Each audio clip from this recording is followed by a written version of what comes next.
Assalamualaikum warahmatullahi wabarakatuh. Alhamdulillah alladzi bi ni'mati tatimmus shalihat.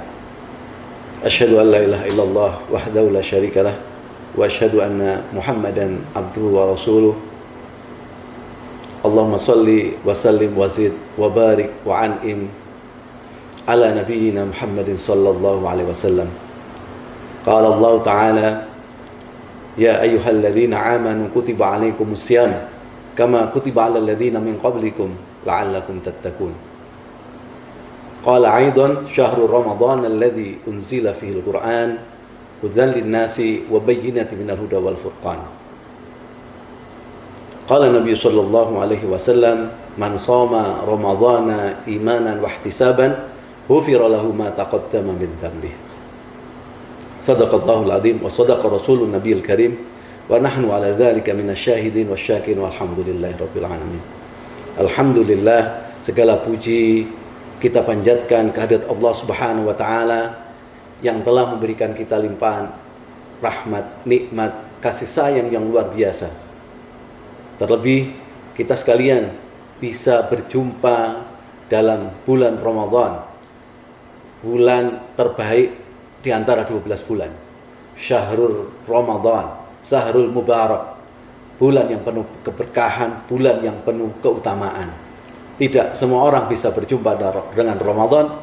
Tidak semua orang mengerti esensi ibadah yang harus dilakukan di dalam bulan Ramadan. Makanya di dalam surat Al-Baqarah tadi ayat 183 yang dipanggil adalah ya ayyuhalladzina amanu. Orang-orang yang beriman.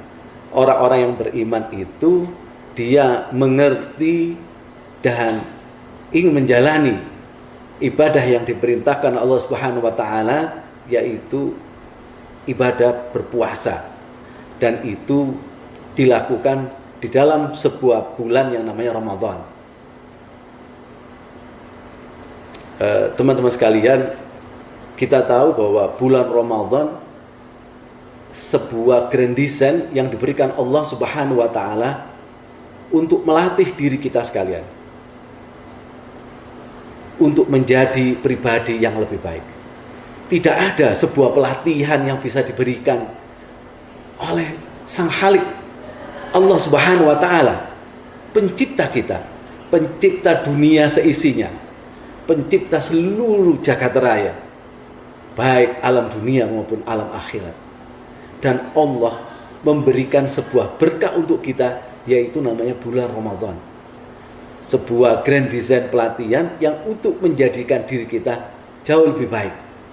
Dalam hadis dikatakan, barang siapa yang berpuasa di bulan Ramadan, man shoma ramadhana imanan wa ihtisaban, karena iman, ikhlas karena iman, maka ghufira lahu ma taqaddama min dzambi, maka diampuni seluruh kesalahan-kesalahan dan dosa-dosanya. Ini menjadikan privilege yang luar biasa di bulan Ramadan ini. Yang berikutnya adalah bulan Ramadan juga dikenal sebagai bulan Al-Quran. Syahrul Ramadhan alladzi unzila fihil Quran. Artinya apa? Di dalam bulan Ramadan itu kita diperintahkan untuk banyak mempelajari Al-Quran. Kenapa? Karena di dalam bulan Ramadan ini merupakan salah satu waktu turunnya Al-Quran pertama kali, yang seringkali kita peringati dalam bentuk acara Nuzulul Quran ketika di malam 17 Ramadan biasanya gitu ya, biasanya hari 17 Ramadan dan malamnya bisa diperingati sebagai malam peringatan Nuzulul Quran. Ini menunjukkan bahwa di dalam bulan Ramadan itu penuh dengan keistimewaan. Terlebih Allah Subhanahu wa taala dalam hadis qudsi menegaskan bahwa ibadah puasa itu adalah untuk Allah.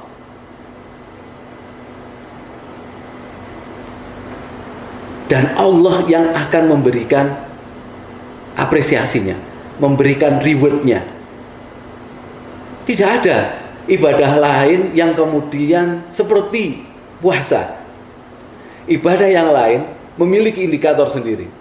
Sholat misalkan kita sudah diperintahkan 5 waktu. Oh ya, kalau misalkan sholat sendiri pahalanya 1. Tetapi kalau sholat jamaah 27 derajat, sudah jelas itu. Tetapi kalau puasa, jadi kalau puasa jelas benefitnya adalah itu ibadah yang kemudian diperintahkan oleh Allah, dan Allah sendiri akan mengapresiasinya. Bayangkan betapa luar biasanya puasa bulan Ramadan, karena tidak ada satu ibadah lain selain itu. Bahkan ditegaskan dalam sebuah hadis bahwa seluruh ibadah-ibadah yang lain itu kembali untuk manusia itu, tapi puasa itu untuk Allah, dan Allah yang akan mengapresiasinya.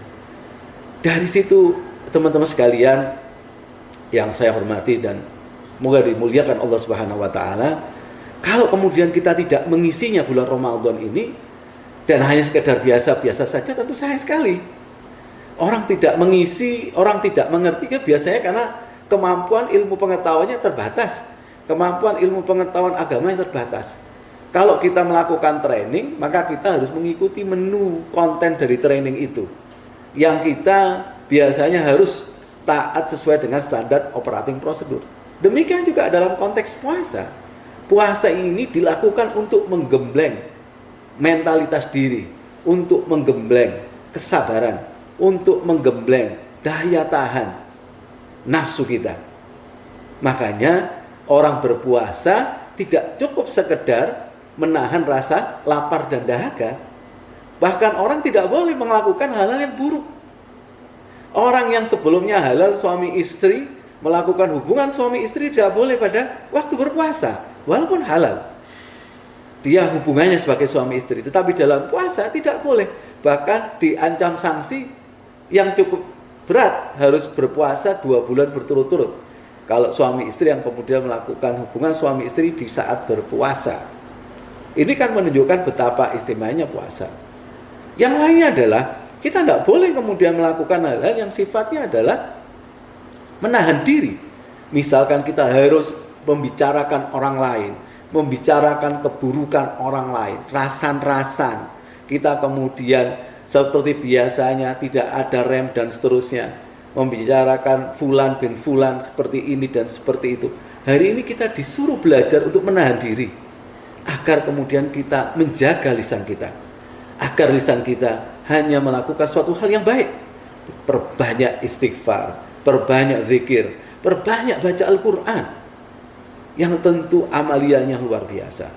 Dalam sebuah hadis dikatakan, banyak orang berpuasa, kamin shaimin laisa lahu min siyami ilal ju' wal atas. Banyak orang yang berpuasa, tapi dia hanya dapat rasa lapar dan dahaga. Kenapa? Ya karena dia hanya tahu, saya hanya berpuasa saja, berpuasa untuk tidak makan dan minum saja.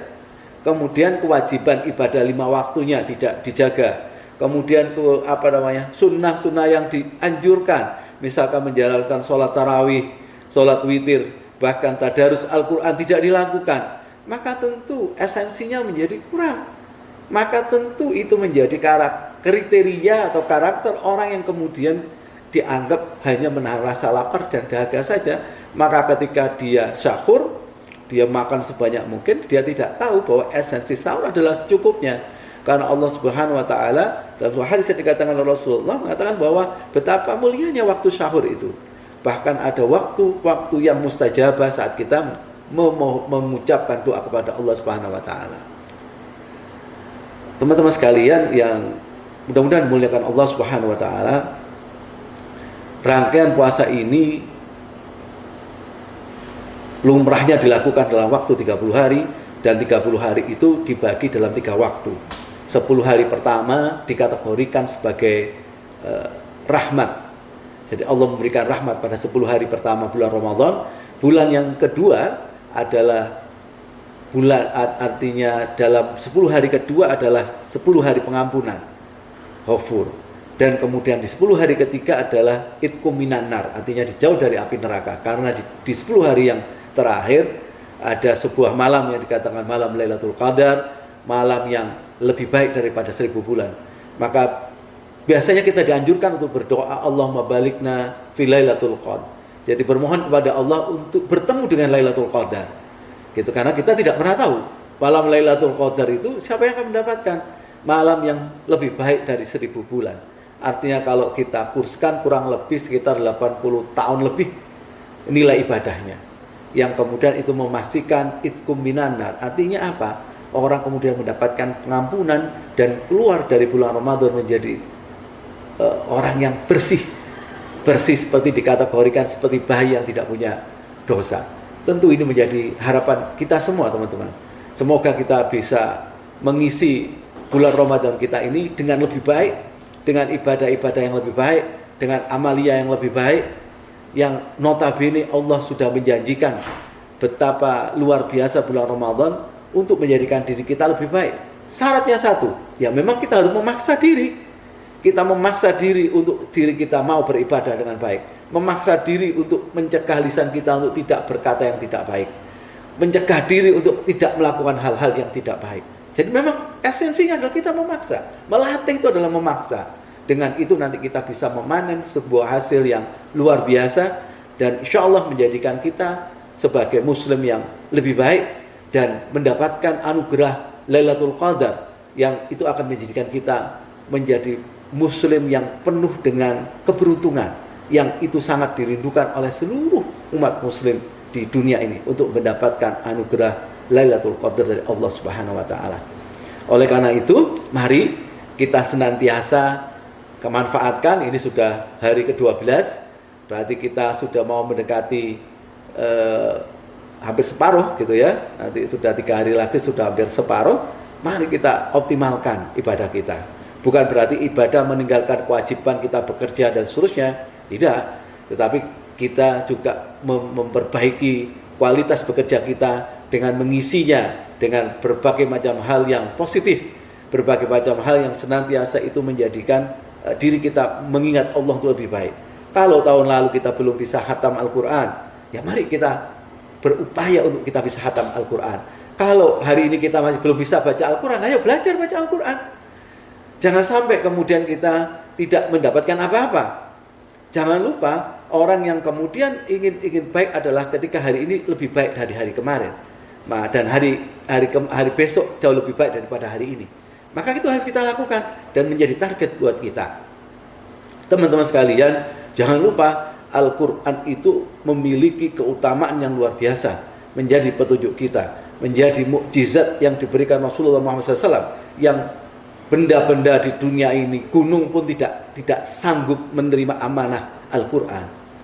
Dan itu menjadikan keistimewaan Al-Quran luar biasa. Ayo dipelajari. Gak bisa baca, ayo dibaca.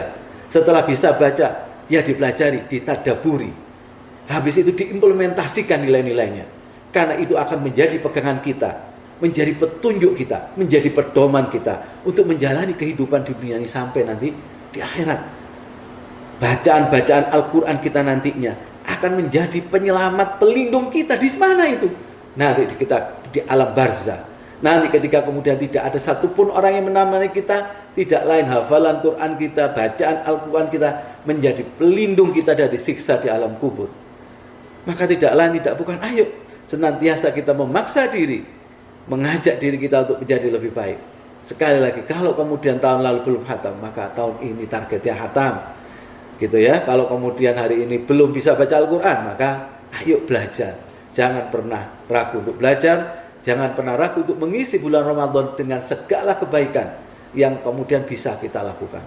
Semoga Allah Subhanahu wa taala senantiasa memberikan petunjuk, hidayah, ridho kita sekalian sehingga bisa menjalankan puasa bulan Ramadan di tahun ini dengan lebih baik, dan kita sekalian mendapatkan anugerah malam Lailatul Qadar menjadi pribadi muslim yang lebih baik.